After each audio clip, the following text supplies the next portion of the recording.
Okay. Assalamualaikum guys, selamat datang ke Kebun Langat. Pagi ni 18 Julai 2023. Geng-geng kita tengah harvest kelulut. Okay. Ada penonton kita yang minta bagi tahu cara untuk bela lebah kelulut ni. To be honest, saya tak pandai mana. Tapi ikut pengalaman saya yang tak seberapa ni, baru 1 tahun, Alhamdulillah masih dapat tuai madu tu. So saya akan share apa yang kami buat lah, tips dia. Maknanya ini purely berdasarkan pengalaman. Saya tak ada formal training, saya tidak ada. Semuanya based on pengalaman. Okay, so bila kita nak bela kelulut ni, dia ada dua jenis yang banyak dekat Malaysia ni. Okay, dia ada satu Itama. Dekat kebun kami memang banyak Itama. 90% is Itama. Okay. And then nombor 2 is Thoracea. Dua yang paling famous. Itama ni dia kecil. Thoracea ataupun in short kita panggil Thora, dia besar. Okay, berdasarkan apa yang saya tahu, kalau Thora ni dia boleh terbang jauh sikit. Okay, dia terbang jauh sikit. At least 1 km radius daripada tempat dia tinggal. Itama ni I would say around 500 meter lah, kalau ikut pengalaman saya lah. Tak jauh mana. Okay, yang tu pengenalan untuk jenis-jenis lebah kelulut kita. And then bila kita nak start berkecimpung dalam kelulut ni, kita boleh letak kat rumah, dekat kebun. Okay, dia punya cost, satu lock macam ni, nampak lock belakang ni, cost dia is around 400 to 1000 ringgit Malaysia. Okay, bergantung kepada size. So dia investment, perlukan investment jugalah, 400 to 1000. Okay, yang range close to 1000 tu is mostly Thora. Sebab sarang dia akan lebih besar. Logik lah, dia punya lebah dia tu, kelulut dia tu besar. So sarang dia besar. Dia punya dalam, dia punya apa benda tu, kantung untuk simpan madu pun besar. Okay, itu daripada segi cost. Untuk lokasi, okay, lokasi ni paling penting. Dia sebenarnya tak susah mana pun jaga kelulut ni, tapi kita kena get this one thing right. Lokasi, location. So maknanya nombor 1, kita kena tengok taburan hujan dekat kawasan tu. Okay, kalau tempat tu mostly raining all year round, saya punya nasihat, jangan bela kelulut. Sebab bila hujan, kelulut ni dia tak keluar daripada sarang tau. Dia tak keluar daripada sarang. Okay, that is one thing. So kita perlukan yang balance lah. Jangan terlampau kering, jangan terlampau basah. Make sure balance. Okay, that is one thing. Nombor 2, sumber makanan. Okay, sumber makanan. So maknanya bila kita place kita punya kelulut tu, kita kena pastikan ada banyak pokok-pokok bunga sekitar, ataupun pokok-pokok buah yang mengeluarkan bunga. So dia tak membantu sangat. For example, kalau kita semua ladang kita ni adalah ladang getah, contoh lepas tu kita letak kelulut, dia mungkin dapat mencari makanan, tapi dia punya rate of return tu akan very slow. Okay, compared tu kita letak dekat kawasan kebun yang di mana for example semua pokok kelapa, InsyaAllah hasil dia memang lebih banyak. Sebab pokok kelapa ni dia all year round berbunga. Okay, dekat kebun kami ada pokok kelapa tapi masih kecil. So kelulut ni dia bergantung pada yang selalu berbunga all year round ni, pokok limau kasturi kami. Nanti kami tunjuk. And then kami ada pokok tunera, pokok bunga lah yang warna kuning tu. Okay, pokok tunera. Kejap lagi kami tunjuk pokok tu. And then kita bergantung pada pokok durian yang bermusim. Dia satu musim dalam 3-4 bulan. Lagi satu pokok rambutan dan juga pokok pulasan. Okay, maknanya kita kena pastikan sumber makanan yang mencukupi dalam radius yang betul. So maknanya kalau lah bunga banyak tapi bunga tu terletak 1 km away pun tak membantu kita sebenarnya. So pastikan dalam lingkungan 500 meter ada banyak sumber makanan. Sebab kita punya keberhasilan tu bergantung kepada produktiviti kelulut tersebut. Okay, itu daripada sudut lokasi. Okay, okay, lepas ni saya tunjuklah pokok-pokok mana yang kelulut ni suka datang makan. Okay guys. Okay guys, kita kembali. Yang ni saya nak tunjuk pokok tunera. Ni pokok tunera. Dia warna kuning. Dia, this one memang lebah, memang suka. Kalau kita tengok sini adalah lebah-lebah tu. Tengok. Nampak okay. Pokok ni memang dia membantu. Lebah kelulut memang cukup suka. Tu ada kelulut kita satu tu, nampak? Okay. Pokok tunera guys. Okay. Kita tunjuk pokok kelapa pula. Okay guys, ni pokok kelapa yang ada dekat depan kebun kami. Pokok kelapa yang dah besar. Tengok kelulut duduk kat situ.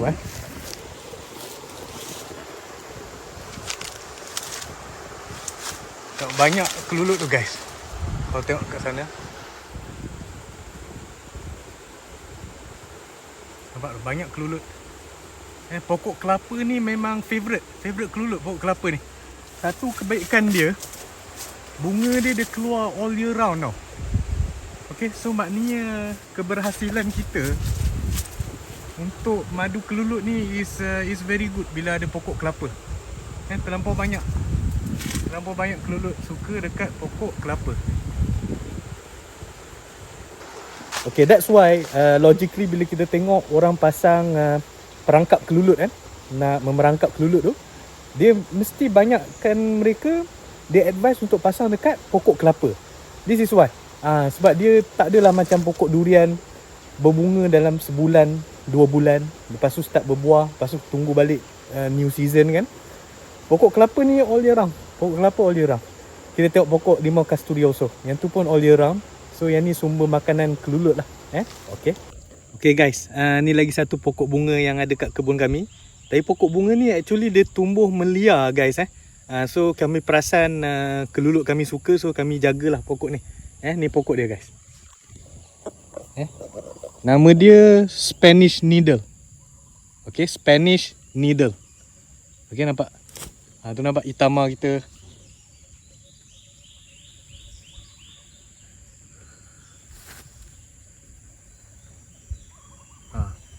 Nampak tu guys. Dia memang kelulut memang suka ni pokok ni.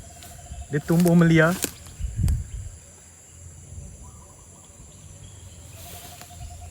Nampak itu, dia tengok nampak. Harap boleh nampak lah. Nampak kelulut tu, nampak. Kan? Okay. Spanish Needle guys. Boleh cari. Kalau tak jumpa dekat semak ke apa pokok ni, kat Shopee ada ni. Spanish Needle guys. Okay, itu antara contoh-contoh pokok yang sebagai sumber makanan kelulut kita. Yang lain-lain tu macam saya sebut tadi, pokok durian dan benda semua. Basically kena pastikan sumber makanan mencukupi before kita start bela kelulut. Dia boleh bela kelulut ni kalau makanan tak cukup. Tapi dia punya, based on pengalaman saya, bila makanan tu tak cukup ataupun musim hujan, lama-lama apa yang berlaku, kelulut tu dia akan hilang daripada log tu tau. Log yang kita beli tu, kelulut tu hilang. Agaknya dia pergi mencari tempat yang sumber makanan lebih banyak. So nasihat saya, kita pastikan sumber makanan banyak. Okay, yang tu saya punya nasihat lah. Alright. Okay, kita tengok elemen yang seterusnya yang kita kena lepas kita dah pastikan makanan tu cukup. Dekat mana kita nak letak kelulut tu? Dekat dalam kawasan kita. Okay, saya akan tunjuk macam yang mula-mula tadi. Kita akan turun ke bawah. Saya tunjuk mana kita letak kelulut kita lah. Okay. Okay guys, sambungan kepada lokasi tadi. Sebelum saya mulakan bercerita pasal log setup ni kan. Selain daripada taburan hujan dan juga sumber makanan tadi tu, satu lagi yang kita kena make sure of, kawasan sekitar kita ataupun even dalam kawasan kebun kita sendiri, penggunaan racun perosak tu guys, racun serangga. So this one pun is very important.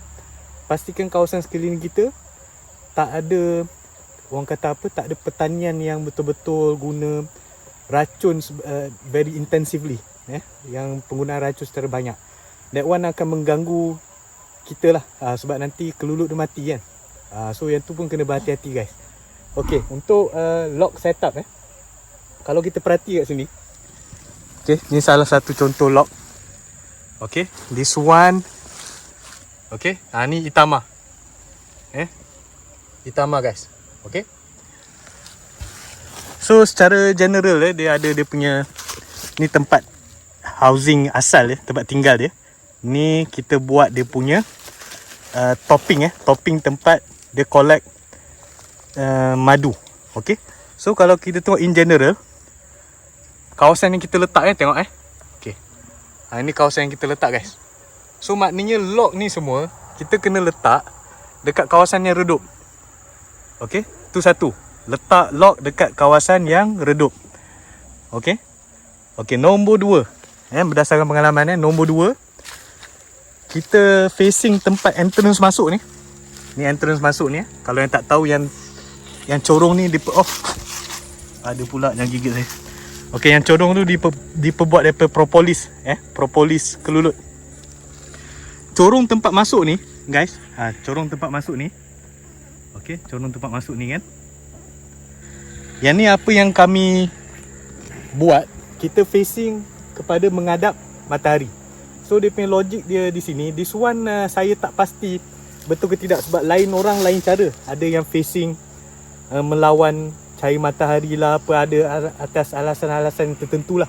Tapi apa yang kami praktis, kita facekan entrance tu kepada tempat matahari terbit. So dia punya alasan dia adalah bila matahari tu terbit, dia immediately keluar bekerja kelulut ni. Itu alasan dia. Itu saja alasan yang saya boleh fikir lah. Okay, tapi ni lain orang lain cara This one kena tanya cikgu masing-masing lah. Okay. Lepas tu kalau kita perasan dekat kita punya lock ni, nampak dia raise up raise up daripada tanah, lepas tu baru jumpa lock kan.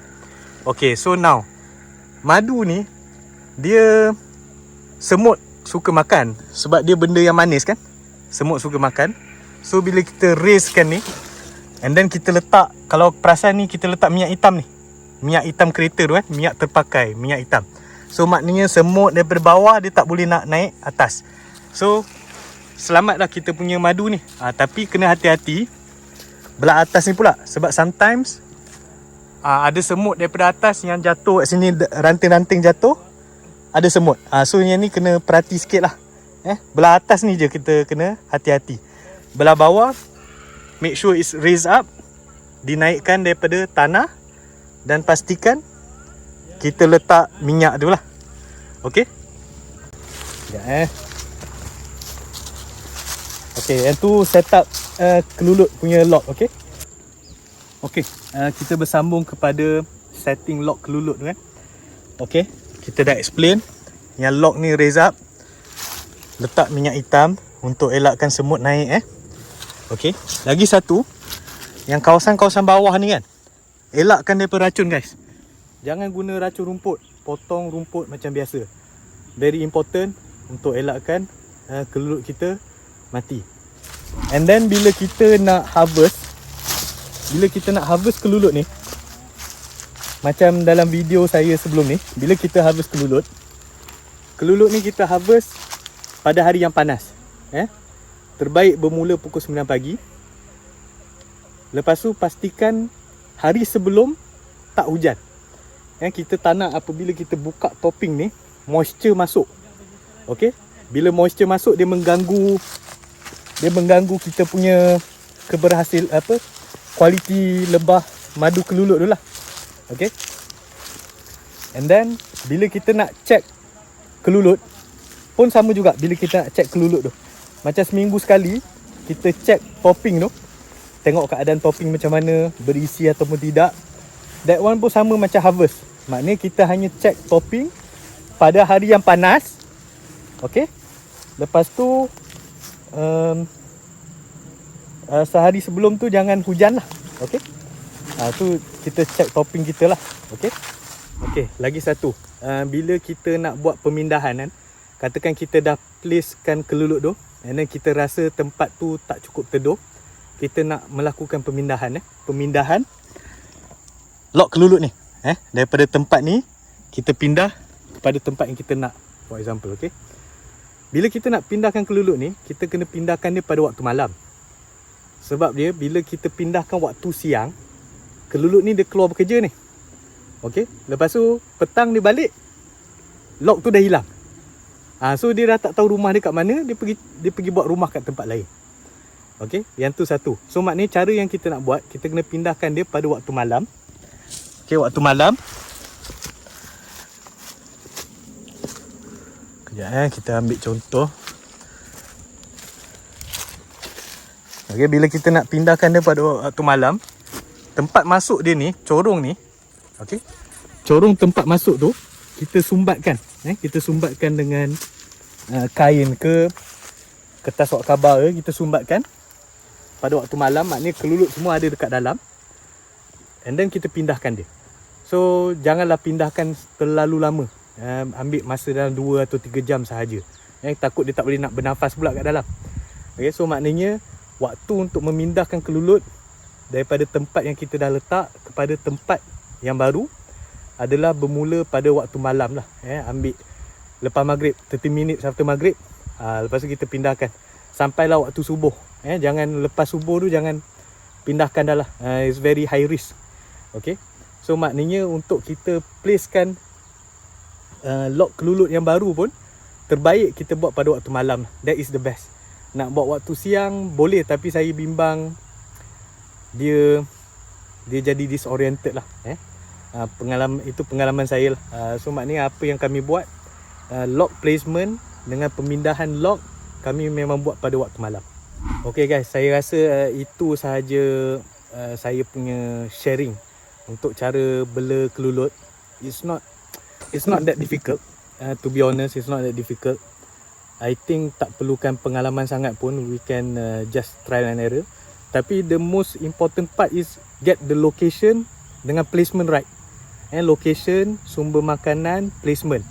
Dapat benda tu betul, yang lain semua dah mudah dah, InsyaAllah. Sebab dia kita perlukan kelulut ni untuk bekerja kan. Bekerja mencari madu. Tapi kalau kat situ tak ada sumber makanan, dia tak, kita memang susah. Kita tak nak, kalau boleh if possible sepanjang musim kita ada, tolak musim hujan lah. So maknanya musim hujan memang kelulut tak boleh nak bekerja. Tapi musim-musim lain tu maknanya dia tak bergantung pada 1-2 jenis pokok lah. Maknanya kita pelbagai dengan pokok. Keep in mind, pokok-pokok yang terbaik ni pokok yang berbunga sepanjang masa. That is the best. Example macam pokok kelapa, limau kasturi, pokok bunga tunera. So maknanya that is the best. Elakkan kawasan yang banyak penggunaan racun sebab kita tak nak dia mati. Okay, saya cerita sikit pengalaman kami buat lah. Macam kami ada dalam 64 lock. Okay, lepas tu mula-mula kami letak dekat dalam hutan. Pada waktu tu betul-betul kami baru bermula lah. Unfortunately bila letak dalam hutan ni, kami tak letak pagar, tak letak apa semua, kena curi. Okay, kena curi, 5-6 lock kena curi. So banyak kerugian di situ. So bila kita nak start buat tu, pastikan lock kita susah nak dicuri lah. Kalau kita buat dalam kawasan rumah, InsyaAllah selamat. Kita boleh tutup memang pagar kita lah. Kalau kita dekat kawasan kebun tu, sebelum kita letak kelulut, make sure berpagar. Ni important untuk elakkan kecurian. That is number 1. Lepas tu pengalaman yang seterusnya, bila kita beli lock tu, sebab kita tak tahu kan, kita tak tahu lock tu boleh bertahan atau tidak. So nasihat saya, apabila beli lock tu, tak kisah berapa harga, make sure kita beli lock yang dekat topping tu dah ada kantung, dah ada hasil madu. So tu kebarangkalian untuk kelulut tu kekal amatlah tinggi. Macam kami, kebanyakan lock yang kami beli memang dia punya topping atas tu, topping yang ni okay, dalam dia memang kosong, dia baru nak mula. So dekat situ dalam tempoh 2-3 bulan kita akan dapat tahulah sustainable or not. So adalah kami terpaksa replace 7-8 lock kelulut kita yang apabila kita operate lepas 2-3 bulan, dia tak boleh nak survive dekat lock tu. Sebabnya bila kita beli daripada orang ni, mostly dia bukan buat perangkap kelulut lah. Maknanya dia pecah koloni. So bila dia pecah koloni tu, mungkin lock tu tak sesuai ke apa kan. So pada saya, kalaulah kita terpaksa beli lock tu mahal disebabkan dia dah ada hasil, by all means, maknanya kita kalau boleh, kita tak nak waste time replacing the lock. Okay. And then disebabkan yang tadi tu, yang kecurian daripada kawasan hutan tu, sebab kawasan hutan, tanah kami yang kawasan hutan ni dia luas lah. So kita boleh letak jarak yang selesa. So apabila kita dah kena curi, kita terpaksa pindahkan dia. Kita pindahkan dia dekat bawah pokok pulasan dengan pokok rambutan ni lah. So space dia quite limited. So kalau kita tengok placement lock kita is quite near dekat tak sampai 10 kaki pun. Okay. Yang ni dah dalam keadaan terpaksa. Okay. Kalau if possible, placement antara lock ke lock ni ambil dalam 10 hingga 15 kaki tu the best. Dia punya reasoning is bila jauh antara koloni yang dalam satu lock kepada satu lock yang lain tu, dia kurang bergaduh. Kalau dekat sangat, bila dia keluar bertembung, dia bergaduh. Dekat situ bergaduh tu kita boleh nampak tau. Dia berkerumun masing-masing, dia bergaduh, dan dekat situ kita boleh nampak ada kelulut yang mati. So dekat situ dah rugi dah. Maknanya jarak antara lock pastikan jauh. If possible jangan buat macam kami ni, sebab kami terpaksa banyak buat kontrol lah. Maknanya bila kita nak menuai pun kita tak boleh nak ikut row. Kita tak boleh nak ikut row. Contoh macam ni Kalau kita ni row pertama row pertama. Okey. So maknanya kita tak boleh nak tuai lepas tu tutup.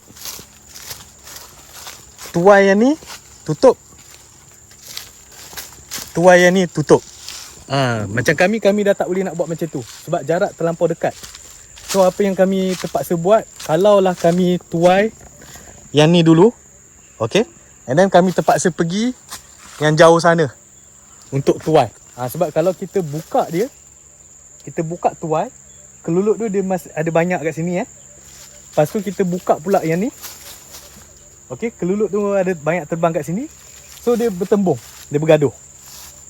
Ni kelemahan dia. So maknanya bila kita jarakkan lock tu, kebaikan dia bila kita buat kerja tu cepatlah. Kita boleh buat satu row.